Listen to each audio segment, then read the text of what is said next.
तो क्या कभी आपने सोचा है कि आप किसी गाड़ी से चल रहे हैं और इसकी स्पीड अगर थोड़ा कम हो जाए तो आप कितनी देरी से पहुंचोगे अपने स्टेशन पर? या फिर इसका एक कन्वर्स ले लेते हैं कि आपका दोस्त आपसे मिलने आ रहा है, उसने फिक्स टाइम दिया है कितने टाइम तक पहुंच जाएगा, लेकिन उसकी गाड़ी की स्पीड कम हो गई है और वो 3 घंटे देरी से पहुंचा है। तो आप बता सकते हैं कि वो किस स्पीड से आ रहा होगा? नहीं। तो इसी टाइप की प्रॉब्लम्स को आज हम सॉल्व करने वाले हैं क्वाड्रेटिक इक्वेशन की हेल्प से। अगर आपको भी इसी टाइप की क्वेश्चंस में प्रॉब्लम्स है तो चलिए डायरेक्ट बोर्ड पे चलते हैं।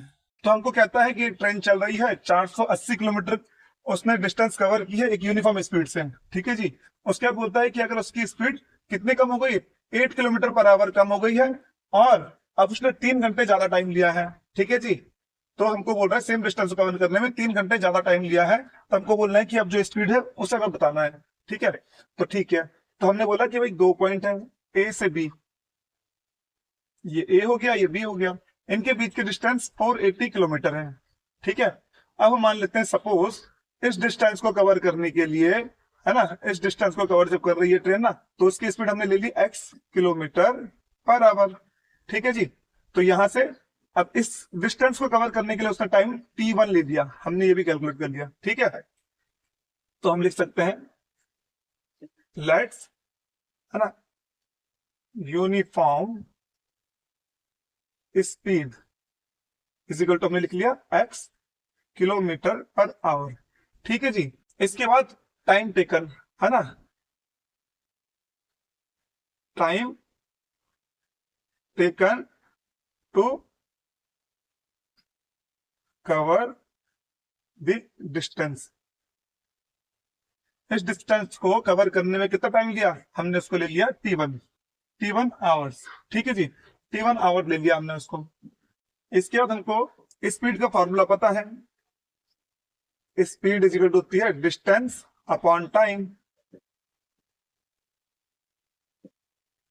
ठीक है। तो यहां से हम टाइम कैलकुलेट कर लेंगे, टाइम जो हमारा आ जाएगा डिस्टेंस अपॉन स्पीड। तो यहां से हम लिख सकते हैं t1 is equal to, distance हमारी कितनी है 480, अपॉन स्पीड हमने कितनी ली है x। ठीक है। तो ये हमारी इक्वेशन बन जाएगी। ठीक है। अब दूसरी कंडीशन में उसने क्या बोला है, if the speed had been 8 kilometre per hour less. अब स्पीड कम हो गई है ना, तो स्पीड पहले वाली हमारी इतनी थी, स्पीड हमारी पहले वाली इतनी थी, है ना, ये। अब इसमें स्पीड हमने कितनी कर दी है, -8 कर दी है, तो x -8 कर दिया स्पीड, न्यू स्पीड, है ना, यहाँ पे लिख सकते हैं हम new speed. 8 kilometre per hour कम हो गई है, नई स्पीड हमारी क्या हो गई है 8 किलोमीटर पर आवर कम हो गई है, तो x -8 किलोमीटर पर आवर हो जाएगी। ठीक है। अब इसको कवर करने के लिए टाइम टेकन, है ना, time taken to cover the distance. तो इस डिस्टेंस को कवर करने के लिए कितना टाइम लिया, तो हमने बोल दिया t2 आवर लिया। ठीक है। तो हमारे पास t2 आ गया।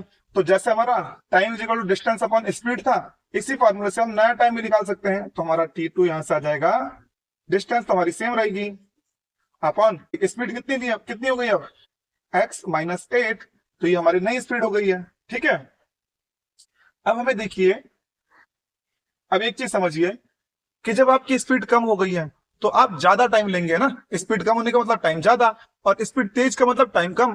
तो हमें डिफरेंस दिया है 3 आवर, तो यानी कि कम वाली स्पीड से ज्यादा वाली स्पीड माइनस करेंगे, तो कम वाली स्पीड के लिए कौन सा फॉर्मूला था ये, तो ये ज्यादा टाइम आया। तो t2 -t1 is equal to 3 हमें दिया है। ठीक है।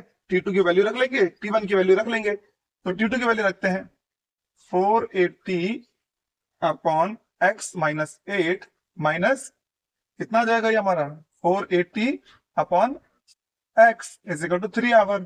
ठीक है। अब इन दोनों में हमें कॉमन दिख रहा है 480, वहां से 1 upon x -8 minus 1 upon x। ठीक है। 480 हमने इसलिए कॉमन ले लिया कि थोड़ा छोटा हो जाएगा और हमारी कैलकुलेशन इजी हो जाएगी। तो यहां से हमारा 480 हो गया, ये यहां से हमारा एलसीएम आ गया x -8 इंटू एक्स, तो x की मल्टीप्लाई इधर कर देंगे, माइनस x -8 इक्वल टू 3। ठीक है जी। यहां से हमारा हो जाएगा 480, ये 3 यहाँ अपॉन में आ जाएगा, यहां से हो जाएगा हमारा x minus x minus minus minus minus minus plus 8। ठीक है। और इसके अंदर मल्टीप्लाई करेंगे तो एक्स स्क्वायर माइनस का 8x, इधर बच गया 1 ना। अब इसको थोड़ा और सॉल्व कर लेते हैं। तो ये 480, इसको डिवाइड किया अगर हमने तो 16 टाइम गया, ये 160 हो गया है ना, ये कटा तो 160 हो गया, ठीक है। और ब्रैकेट के अंदर इस एक्स से एक्स कट गया तो यहाँ केवल 8 बचा। और ये जो हमारा अपॉन में है तो इसको हमने इधर क्रॉस मल्टीप्लाई कर दिया तो इधर हमारा आ गया एक्स स्क्वायर माइनस का 8x, ठीक है जी, एक्स स्क्वायर माइनस का 8x। अब इसको हम थोड़ा सॉल्व और कर लेते हैं। तो यहां से हमारा इन दोनों की जब मल्टीप्लाई करेंगे 0 का 0, इसकी मल्टीप्लाई इससे करें तो 8 कैरी किया 4 और कितना आ गया 12 is equal to x square minus का 8x, ठीक है जी। अब यहां से सॉल्व कर लेते हैं। एक्स स्क्वायर माइनस का 8x, इस वैल्यू को हम इस तरफ लेकर तो माइनस का 1280 इज इक्वल टू 0, ठीक है। तो यहां से एक हमारी क्वाड्रेटिक इक्वेशन बन गई। अब क्वाड्रेटिक इक्वेशन के आपको वैल्यूज फाइंड करनी है ना, एक्स की वैल्यूज निकालनी है। तो एक्स की वैल्यू निकालने के लिए क्या करते हैं, हम मिडिल टर्म स्प्लिटिंग वाला मेथड यूज करेंगे। तो मिडिल टर्म स्प्लिटिंग में क्या करते हैं, इस टर्म्स को इसके कोफिशिएंट से मल्टीप्लाई किया, इन दोनों की मल्टीप्लाई करके हमारे पास कितनी आ गई, वैल्यू आ गई 1280, है ना। अब उसके हमें दो ऐसे फैक्टर करने जिन्हें माइनस करके तो 8 आए, है ना। और उन दोनों को मल्टीप्लाई करके कितना आना चाहिए हमारा 1280, ठीक है। तो इसके फैक्टर कर लेते हैं हम, देखिए कैसे करते हैं। अच्छा 10 के तो हमने 2 into 5 पहले कर लिए, ठीक है। अब जो बचा है इसके कर लेते हैं हम। 2 से करेंगे तो कितना आ गया 64, ठीक है। फिर 2 से करेंगे तो 32, कुछ देखते रहना कितना आ गया 10 20 40, हाँ 40 और 32 आ गया ना, 40 और 32 आ गया हमारा। तो एक्स स्क्वायर इसके हमने फैक्टर कर दिया 40 माइनस 32 और एक्स, और ये आ गया हमारा माइनस 1280, है ना। इसको यहां से रब कर लेते, मिटा लेते हैं, ठीक है। तो यहां से हमने क्या किया, एक्स स्क्वायर माइनस का 40x और माइनस माइनस का प्लस का 32x और माइनस 1280 इज इक्वल टू 0। इन दोनों में कॉमन आ गया हमारा x, है ना। तो अंदर बचेगा x माइनस 40। अब देखिए इन दोनों में हमारे पास प्लस का 32 कॉमन है, तो अंदर क्या बचेगा x माइनस 40, है ना।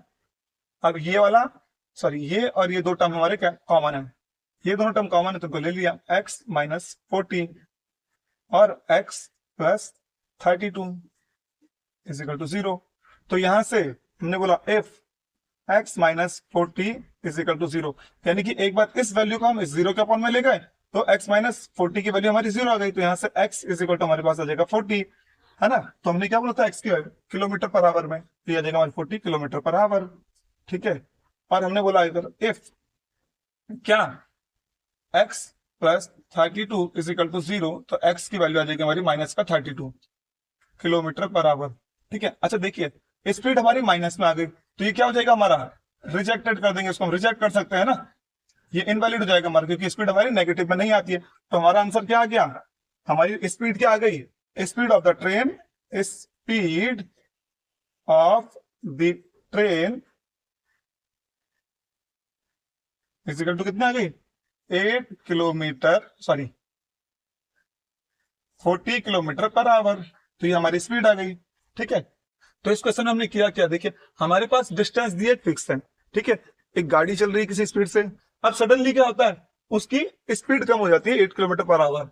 जब स्पीड कम हो गई तो उसने टाइम ज्यादा ले लिया, ठीक है। अब हमको बोलता है डिस्टेंस तो उसने सेम कवर किया, हमसे पूछता है कि भैया इस स्पीड की आपको कैलकुलेट करना है, ट्रेन की स्पीड आपको बतानी है। तो हमने क्या किया, डिस्टेंस अपॉन स्पीड के फॉर्मूले से टाइम निकाल लिया, तो हमने यहाँ T1 निकाल लिया, ठीक है। हमने T1 निकाल दिया तो हमारा कितना आ गया 480 अपॉन x, ठीक है। फिर हमने सिमिलरली दूसरी कंडीशन के लिए हमने जब स्पीड थी तो स्पीड 8 किलोमीटर कम हो गई, तो हमने जो पहले स्पीड मानी थी x उसमें से 8 किलोमीटर पर आवर कम कर दिया, तो 8 x माइनस 8 हो गया, है ना। और वो हमने निकाल दी, फिर दूसरी स्पीड हमने निकाली, दूसरी स्पीड निकाली। अब इस स्पीड की मदद से हमने मान लिया कि इस स्पीड को कवर करने के लिए T2 टाइम लेता है, ठीक है। तो T2 जो टाइम ले रहा है तो सेम यही वाला फॉर्मूला हमने यहाँ पे यूज किया, ठीक है। जब यही फॉर्मूला यूज किया तो यहां से हमारा T2 इक्वल टू कितना आ गया 480 अपॉन x माइनस 8, ठीक है जी, यहां तक आ गया। अब हमें एक और कंडीशन दी है कि उसने क्या बोला कि 3 घंटे ज्यादा समय लेता है ना, 3 घंटे ज्यादा यानी कि जो दोनों टाइमों के बीच का डिफरेंस है वो 3 आवर है। तो T2 माइनस T1, जब स्लो चलेगी तो टाइम ज्यादा लेगा, तो T2 minus T1 is equal to 3। ठीक है, वो हमने यहाँ पे वैल्यू पुट करी। इसके बाद हमने T2 की वैल्यू रखी, T1 की वैल्यू रखी और इसको थोड़ा सॉल्व किया, फिर हमारी क्वाड्रेटिक इक्वेशन बन गई। तो क्वाड्रेटिक इक्वेशन हमारी ये बन गई। ठीक है, अब इस क्वाड्रेटिक इक्वेशन को हमने क्या किया, मिडिल टर्म स्प्लिटिंग की मदद से सॉल्व किया। तो हमारी दो वैल्यूज आई, एक 40 किलोमीटर पर आवर, एक माइनस 32 आई। क्योंकि स्पीड हमारी माइनस में नहीं होती है तो माइनस वाले को हमने रिजेक्ट कर दिया। तो फाइनली हमारी स्पीड कितनी आ गई, 40 किलोमीटर पर आवर। तो उम्मीद है आपको इस वीडियो का कॉन्सेप्ट समझ में आया होगा, और अगर आपको ये कॉन्सेप्ट समझ में आया है तो प्लीज इस वीडियो को लाइक कर दीजिए, चैनल को सब्सक्राइब कर दीजिए, और हाँ, इस वीडियो को अपने दोस्तों के साथ शेयर करना ना भूलें। तो मिलते हैं अगले वीडियो में किसी और प्रॉब्लम के साथ में।